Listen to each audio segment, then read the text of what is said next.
Ayo ke sini kita lestarikan alam untuk menjaga karts yang ada di sini. Nah, ini artinya dalam bahasa Bugis.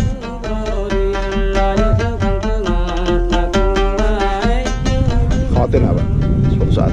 Ya khawatir sih khawatir, tapi mudah-mudahan tidak.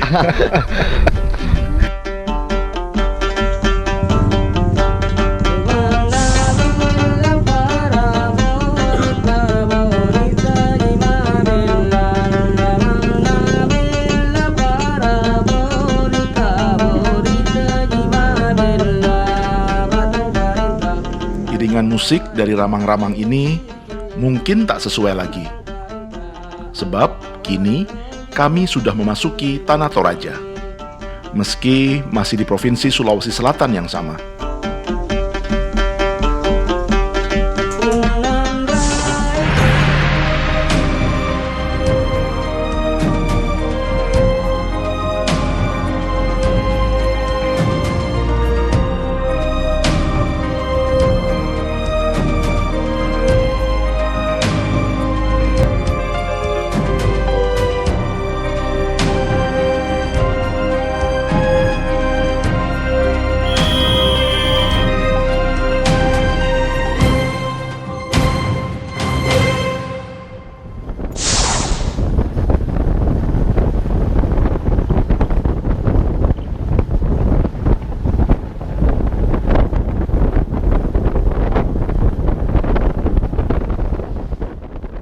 Secara umum, inilah kondisi jalan Trans Sulawesi. Aspal mulus dan jalanan yang relatif sepi, terutama untuk ukuran saya yang terbiasa dengan jalanan di Jawa.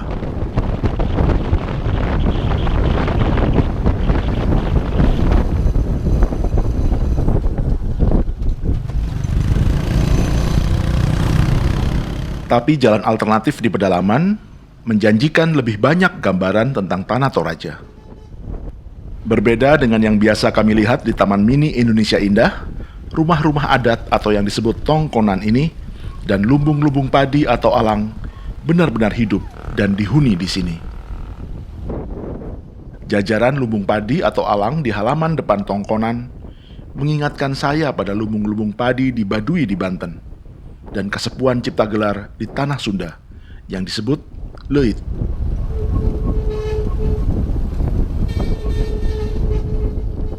Ada alasan mengapa banyak lumbung padi.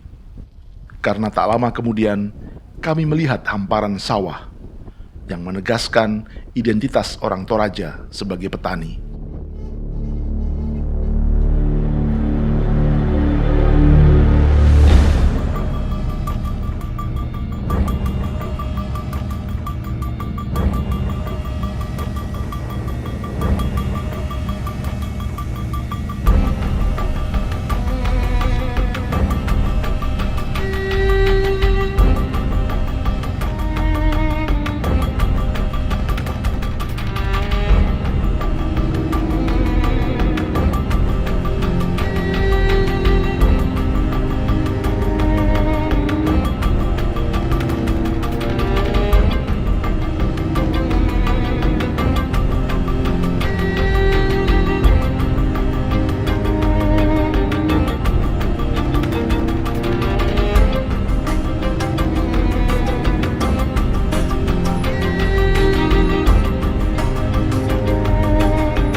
Hamparan sawah dan deretan lumbung selalu kontradiktif dengan kenyataan bahwa Indonesia masih mengimpor beras dari Vietnam dan Thailand.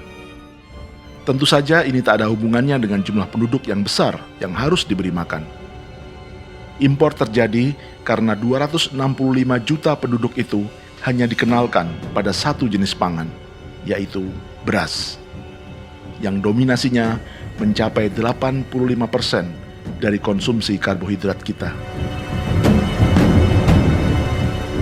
Padahal Nusantara memiliki keragaman pangan, dari jagung, sagu, sorghum, jewawut, keladi, dan umbi-umbian lainnya.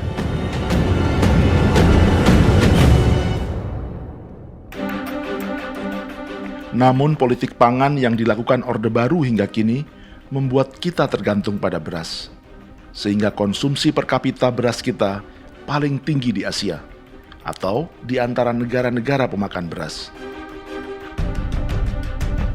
Padahal tak semua daerah punya sejarah dan kebudayaan bertani seperti orang-orang Toraja atau orang Jawa. Bahkan tak semua daerah punya sawah.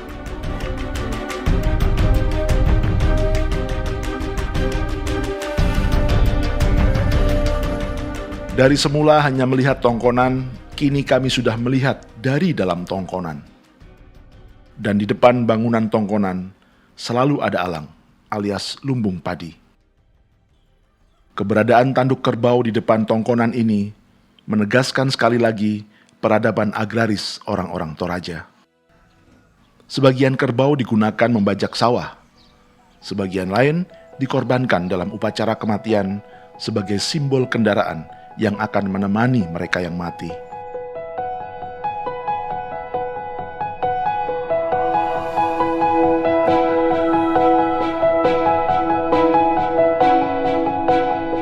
Kami singgah di salah satu desa adat, Ketekesu, di Kabupaten Toraja Utara. Ini salah satu desa wisata utama di Toraja.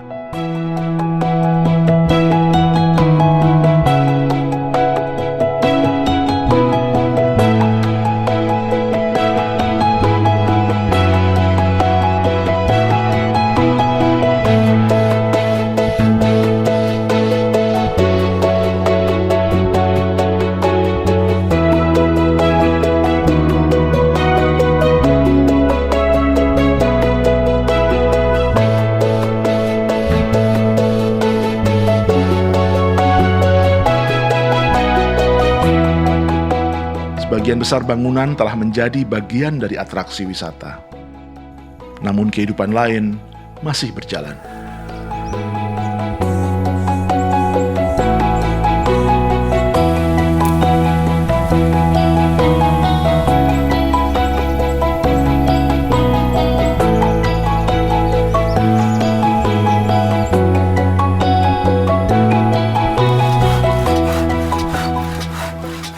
Alang masih dibangun bukan untuk pajangan turis, namun benar-benar digunakan sebagai lumbung. Berapa orang kerja? 2 orang? Satu sendiri? Wah, hebat. Ini muat berapa ton, Pak? Muat berapa ton gabah? Gabah. Ya. 1 ton. 1 ton? Ya. Kecil ini. Kecil ini ya? 1 ton gabah yang akan mengisi alang ini cukup untuk cadangan pangan satu keluarga selama 1 tahun.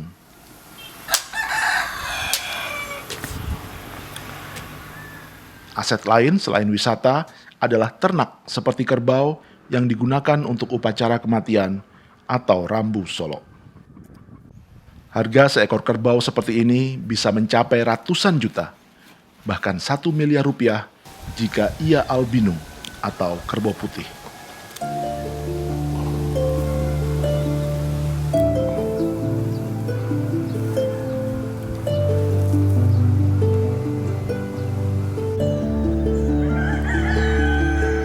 Pariwisata dimanapun selalu lebih menarik dan lebih hidup jika ia tak berhenti sebagai tujuan wisata belaka. Mobil tukang sayur seperti ini barangkali bisa mengganggu foto-foto para turis.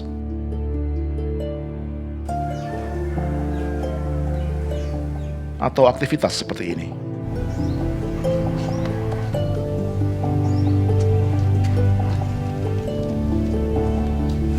Tapi inilah yang justru membedakan sebuah desa wisata dengan museum seperti Taman Mini Indonesia Indah.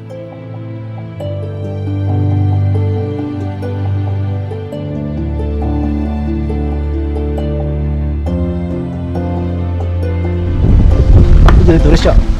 Iya, keren sekali.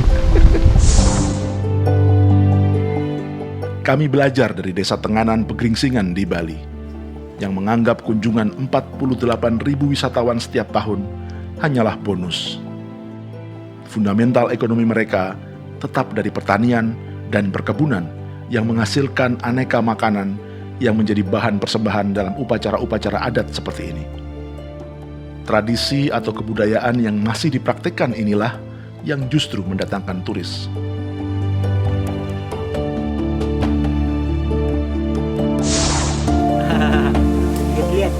Usaha souvenir atau jasa wisata lantas menjadi salah satu tambahan pendapatan. Sebab ada saatnya wisatawan tidak datang.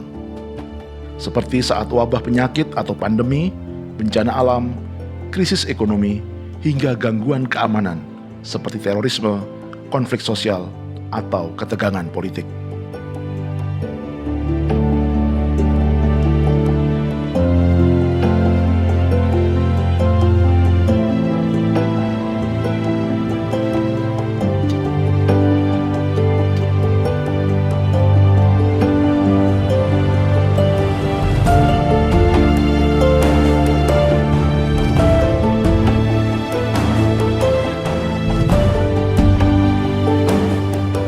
Kami tak perlu menceritakan lagi apa makna semua ini bagi masyarakat Toraja. Televisi dan media sosial telah banyak mengulasnya dengan gambar-gambar yang jauh lebih baik dan dramatis daripada gambar-gambar kami yang telah kelelahan dimakan 9 bulan perjalanan. Kami hanya berpikir, barangkali inilah alasan mengapa banyak kebudayaan sangat menghormati para leluhurnya. Sebab ratusan tahun sepeninggal mereka, bahkan ketika banyak tulang belulang dan peti kayu yang telah lapuk dimakan usia, para leluhur ini masih mewariskan sebuah situs yang mendatangkan wisatawan dan penghasilan bagi anak cucunya. Bahkan, membuat konten seperti kami.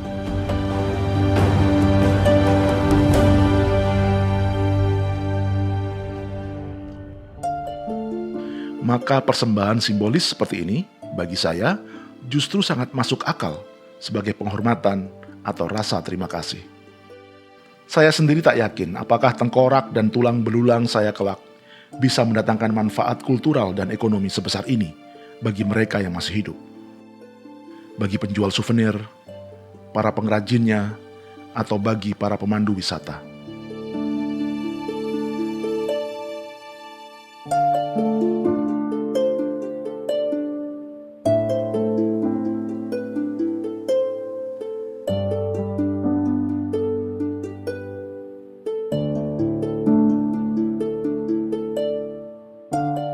Dari Tanah Toraja kami melanjutkan perjalanan menuju ke utara. Tentu saja perjalanan ini tak selalu lancar. Dan tak semua jalanan beraspal.